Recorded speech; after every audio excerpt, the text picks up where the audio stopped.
आऊज़ुबिल्लाहि मिनश्शैतानिर्रजीम बिस्मिल्लाहिर्रहमानिर्रहीम।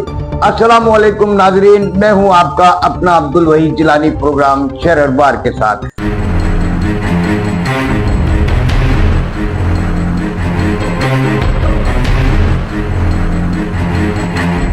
आज के प्रोग्राम में पीका एक्ट और शहरी भारी जुर्माने के लिए तैयार, डिफेंस मुस्तफा केस नई करवट लेने लगा, टास्क फोर्स हरकत में आ गई, मंशात की बस्तियां आबाद इन तमाम मौजूआत पर बात होगी।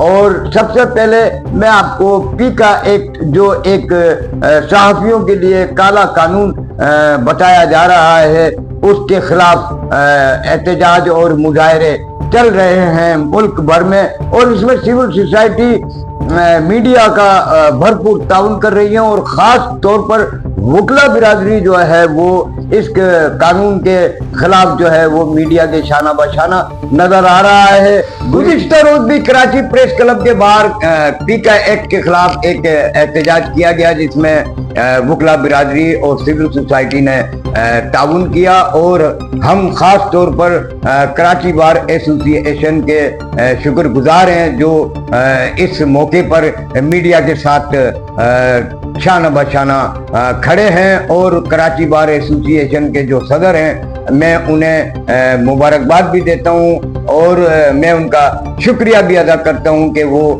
मीडिया के साथ खड़े हैं। इसके साथ साथ डीआईजी ट्रैफिक पीर मोहम्मद शाह, उन्होंने गुज़िश्ता रोज एक मीडिया के साथ मीटअप की, और ये मुलाकात बड़ी अच्छी साबित हुई, जिसमें डीआईजी ट्रैफिक कराची पीर मोहम्मद शाह ने मीडिया के लोगों से तजावीज़ तलब की और बताया कि पूछा कि मीडिया क्या इसमें हमें तजावीज़ देगी, और किस तरीके से कराची शहरियों को ट्रैफिक के जो अज़दाम हैं, जो ट्रैफिक जैम है, इन सूरत हाल से जो बचाया जाए या इनसे इनका सॉल्यूशन क्या है।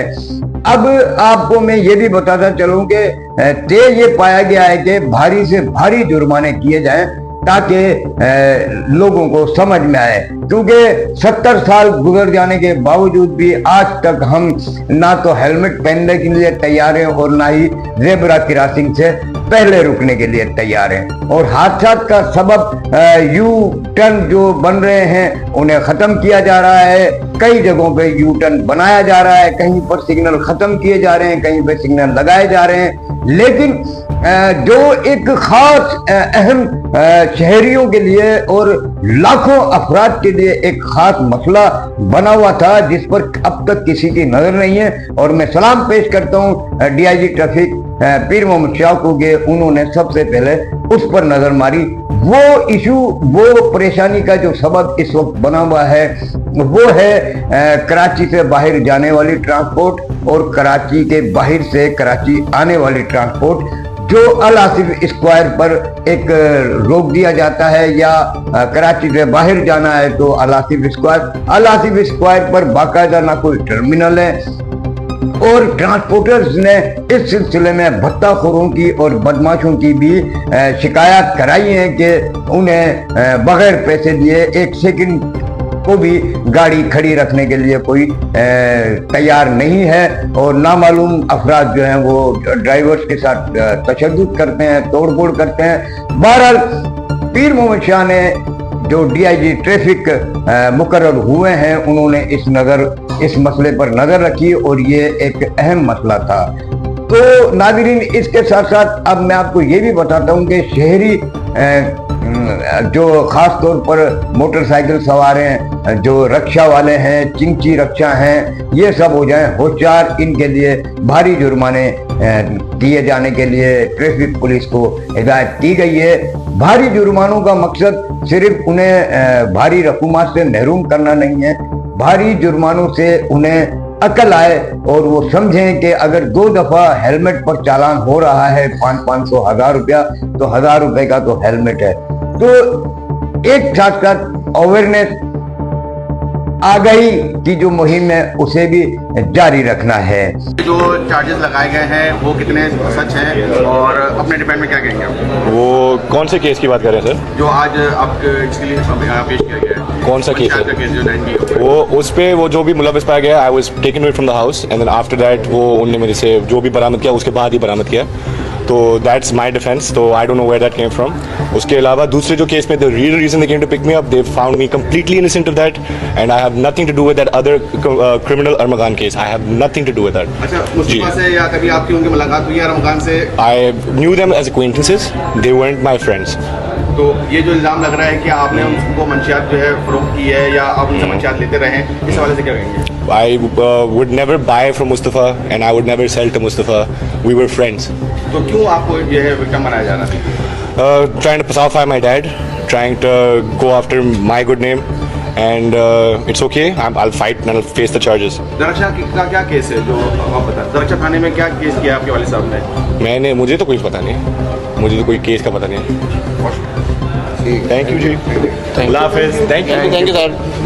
डिफेंस मुस्तफा केस जो है वो नई से नई करवट ले रहा है और नए से नए सनसनीखेज इंकशाफात हो रहे हैं। अब अदाकार, डांसर और मंशियात फरोश और ड्रग डीलर और ना जाने क्या क्या सूरत हाल सामने आ रही है, लेकिन जो असल तफ्तीश है उससे जो मकतूल है उसके अहले खाना मुतमईन नहीं है। अब वो किस तरह मुतमईन होंगे ये साउथ पुलिस ज्यादा बेहतर समझती है। एडिशनल आईजी कराची जावेद आलम ओडो इस सिलसिले में पुलिस पार्टी को अहम हिदायत दे चुके हैं कि जो भी हो मेरिट पर हो और जल्दी हो। अब मैं आपको एक बात और बताऊं कि एडिशनल आईजी कराची जावेद आलम ओडो की हिदायत पर टास्क फोर्स एक बार फिर हरकत में आई है, जिसके बाद आपने देखा होगा कि गुज़िश्ता रोज शहर के दर्जन से ज्यादा इलाकों में गुटखे मावे के कारखानों पर छापे लगे हैं। एक छापा जो एएसपी जो हैं डीएसपी अल-फला मोहम्मद फारूक जो सुरजानी टाउन में थे पहले, वो वहाँ उनका ट्रांसफर हुआ है, वो टास्क फोर्स का हिस्सा भी हैं। उन्होंने कल SHO new Karachi industrial area Ghulam Rasool Arbab के साथ मिलकर एक गोजरा में एक गुटखे मावे के कारखाने पर छापा मारा। इसी तरीके से और भी कई इलाकों में गुटखे मावे के कारखानों पर छापा मारा गया। बताया जाता है कि टास्क फोर्स ने जब हरकत की तो थानेदारों में खुलबुली मच गई और जिनके इलाके में कुछ नहीं था वो भी अपने खास एहलकारों से पूछने लगे कि अपने इलाके में कुछ है तो नहीं, कहीं ऐसा ना हो टास्क फोर्स कोई कार्रवाई डाल दे जो उनकी मुअत्तली का या शर्मिंदगी का बाइस बने। मैं ख्याल हूँ किसी और का, मुझे सोचता कोई और है, सरे आईना मेरा अक्स है, पसे आईना कोई और है। अस्सलाम वालेकुम।